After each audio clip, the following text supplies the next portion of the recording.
How would you define abortion? The ripping of a child from its mother's womb. Medical procedure that terminates a woman's pregnancy. Killing of an unborn baby. Killing a child inside a mother's womb before it has been fully developed. The termination of a pregnancy. The deliberate termination of human pregnancy is a procedure done by healthcare professionals that utilizes either medicine or surgery to remove a fetus or embryo from the uterus. Killing of a fetus. Are you pro-life or pro-choice? Pro-choice. Pro-life. I am pro-choice. Pro-choice. Pro-choice. I'm also pro-choice. I'm pro-choice. Pro-choice. I'm pro-life. How old do you think people who get abortions are? 17. In their 20s. Late teens, early 20s. Teenagers. Early 20s to like mid-30s. 16, around there. Late teens, early 20s. Yeah, around 16 to 19 or something. Early teens, late 20s. Teens into the early 20s. Teenagers to like mid-20s. What ethnicity would you assume those who get abortions are? White? It's more common in poorer areas because like they can't afford preventative care and things like that. And the minority ethnicity because they can afford birth control. The minorities because they don't have a lot of opportunities to prevent any pregnancies that they don't want. White. Definitely white. Black or white? More like, And I think my like lady. Caucasian teenage girls. Medical. Child inside someone's mother's womb before it has been fully developed. Termination of Pro-choice. In the United States, there is an abortion every 26 seconds, 9 abortions every 4 minutes, and 137 every hour. Here are the statistics. Most people who get abortions are between the ages of 20 to 24 years old. Also, most people who get abortions are either white or black. So how did this all start? The abortion dilemma began when the first effort to make abortion legal came about.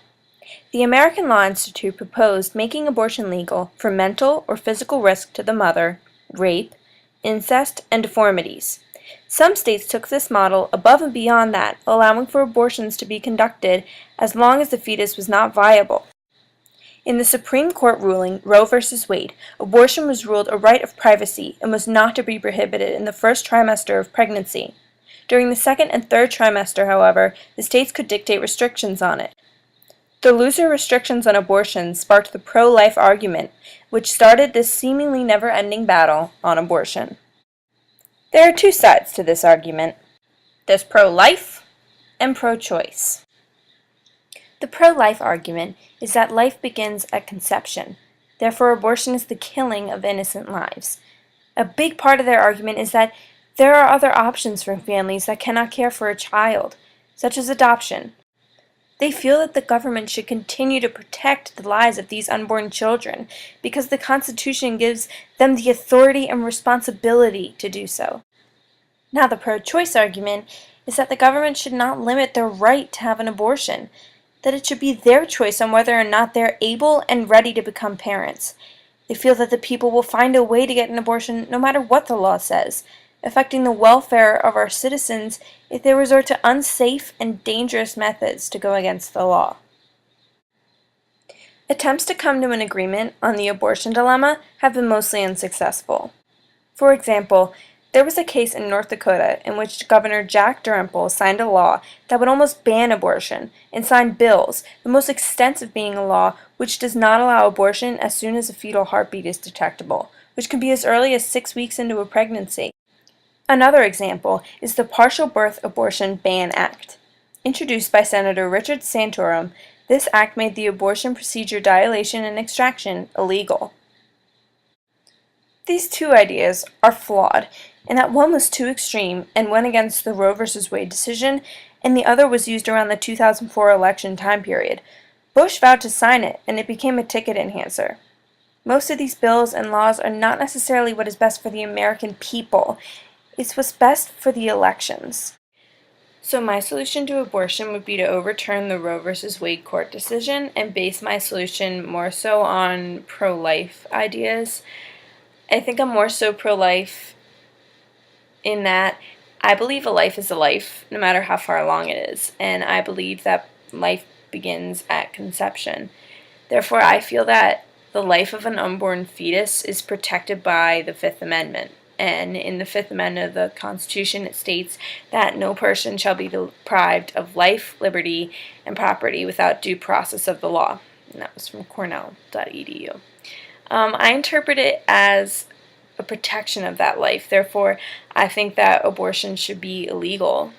Now, like that being said, I do understand circumstances in which it's in the best interest of the mother to have abortions be legal. I think that in instances of rape and of violence of any kind, a person should not have to suffer the burden of having a child if they were a victim of that kind of crime. People make choices, and in my book, you have to live with the consequences of choices that you make. Now, in the case of rape and violence, you didn't choose what happened to you, and you shouldn't have to suffer the mental and physical stress of having a child when you didn't choose to do so. Another instance in which I think that abortion should be legal is in cases in which the mother's health is failing and it's in her best interest to have an abortion. I don't think it should be necessary, though. These are the only instances in which I think abortion should be legal. When trying to implement my plan to end this debate on abortion, I would first set a meeting with my state's representatives in the Senate and the House to try and work out the kinks in the plan. I would then try to gain support in regions that are typically pro-life, because I think that my solution is leaning more so towards that argument. I would try to steadily gain support so I could slowly gain money as well to appeal to harder groups. I would then appeal to the pro-choice supporters. They would be much harder to convince because this bill leans more so towards the pro-life argument. After gaining enough support, I would have the senators and representatives of my state appeal the bill to Congress. After seeing enough positive feedback, hopefully, my idea could become reality.